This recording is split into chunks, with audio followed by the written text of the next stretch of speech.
जंतर मंतर पर आप लोग आए, प्रोटेस्ट कर रहे हैं, परमिशन नहीं ली गई थी, क्या पुलिस ने किसी तरह की रोक डाली आपको यहाँ तक पहुँचने में? पुलिस तो आप देख रहे हैं सब तरफ इतनी ज्यादा है, हम जब आ रहे हैं तो ऐसा लग रहा था किसी छावनी में हम आ गए हैं। सब तरफ से पुलिस ने इतना तरह से घेरा हुआ है, जेब मेरी 3 बार टटोल ली गई। पुलिस ने डर का माहौल बनाया हुआ है और साथ ही साथ सब तरफ मार्च करते इस तरह से जा रहे हैं जैसे कोई बहुत कुछ गतिविधि कुछ हो रहा है गलत। तो हम देख रहे हैं कि एक इंटिमिडेशन टैक्टिक है कि सब तरफ पुलिस ने दबिश दी हुई है।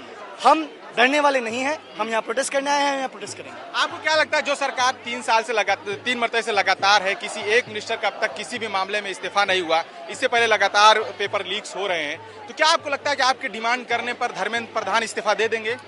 देखिए, एक भी मार्क अगर किसी स्टूडेंट का कम आता है तो उसे फेल कर दिया जाता है, लेकिन 5-5, 6-6 पेपर लीक हो रहे हैं। करोड़ों स्टूडेंट्स का भविष्य बर्बाद हो रहा है। 5 लोगों ने अभी तक सुसाइड किया और न जाने कितने लोग 6 लोग अब हो गए हैं और न जाने कितने लोग अब कर लेंगे, क्योंकि और कोई चारा नहीं बचता है।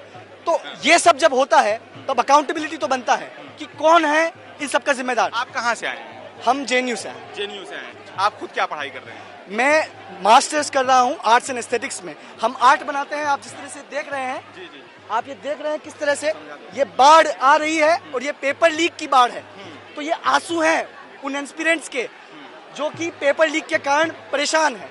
आप देख रहे हैं किस तरह से सीबीएसई, एनटीए सारे इंस्टीट्यूट्स जो हैं वो डूब चुके हैं। और इस डूब का कारण क्या है? धर्मेंद्र प्रधान है। इस डूब का कारण क्या है? ये भ्रष्ट गवर्नमेंट है जो कि पेपर लीक करने वाले लोगों के ऊपर कोई कार्रवाई नहीं कर रही। चलिए, शुक्रिया सर बात करने। दोस्त, क्या नाम है? आप लोग कहाँ से आए हैं? मेरा नाम यशोधन है, मैं संगम विहार से आया हूँ। क्या पढ़ाई क्या करते हो आप? मैं अभी क्लैट के लिए प्रिपेयर कर रहा हूँ। क्लैट के लिए पेपर कर आप?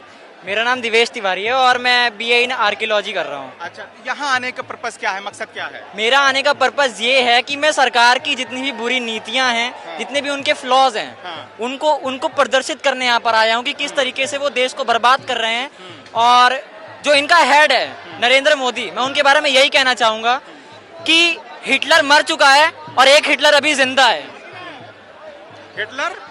एक हिटलर मर चुका है और भारत में एक हिटलर अभी जिंदा है। ऐसा क्यों कह रहे हैं आप? आपको कहने की जरूरत, ये कहने की जरूरत क्यों पड़ी? क्योंकि उन्होंने जिस तरीके से देश को बर्बाद कर रखा है, अपने ही चाटुकारिता नेता जो उनकी चाटुकारिता करते हैं, जो नेता, उनको उन्होंने अपने कैबिनेट में रख रखा है। उनकी ना कोई उनके पास क्वालिफिकेशंस हैं उन चीज को लेके। एक जो यूथ है वो इसी चीज के लिए यहाँ प्रदर्शन करने के लिए इकट्ठा हुआ है और इसी तरह इकट्ठा होता रहेगा। आपको क्या लगता है धर्मेंद्र प्रधान इस्तीफा देंगे? देखिए, एक आदमी जब एक पेपर 1 नंबर से छूटता है तो वो बच्चा पीछे रह जाता है और इस तरीके से समाज पीछे रह जाता है, ठीक है। और धर्मेंद्र प्रधान, जिन्हें एजुकेशन सिस्टम के बारे में, एजुकेशन के बारे में कुछ नहीं पता। अब हमारा तो सवाल ये होना चाहिए, जो एनटीए की नीति 2020 की है वो अभी तक लागू क्यों नहीं हुई है, ये सबसे बड़ा सवाल अभी है। आपकी कोई डिमांड? वही धर्मेंद्र प्रधान जी का रेजिग्नेशन सिस्टमैटिक फेलियर है। यहाँ पे देखा जा रहा है 5 इतने बड़े लेवल पे एग्जाम हुए, फेल हुए हैं, लीक हुए हैं। छोटे लेवल पे तो हजारों ही हुए होंगे, क्या पता। तो इसकी रिस्पॉन्सिबिलिटी लेनी पड़ेगी किसी को, रिस्पॉन्सिबिलिटी लेने का प्रेसिडेंट सेट करना पड़ेगा। चलिए, बात करने के लिए शुक्रिया। तो आपको बता दें कि हजारों की तादाद में यहाँ छात्र, युवा, नौजवान प्रदर्शन कर रहे हैं। पहली मर्तबा ऐसा है कि दिल्ली का जंतर मंतर पूरा फुल है, भरा हुआ है। पहली बार ऐसा है कि पूरे जंतर मंतर के चारों तरफ बैरिकेडिंग की गई है, चारों तरफ पुलिस बल तैनात किए गए हैं, सीआरपीएफ के नौजवान तैयार किए गए हैं। जो यूथ अंदर आ रहे हैं उनका बैग, उनका जेब, सब कुछ चेक किया जा रहा है। नौजवानों का साफ तौर पर सिर्फ एक डिमांड है कि धर्मेंद्र प्रधान इस्तीफा दें और एनडीए को खत्म किया जाए।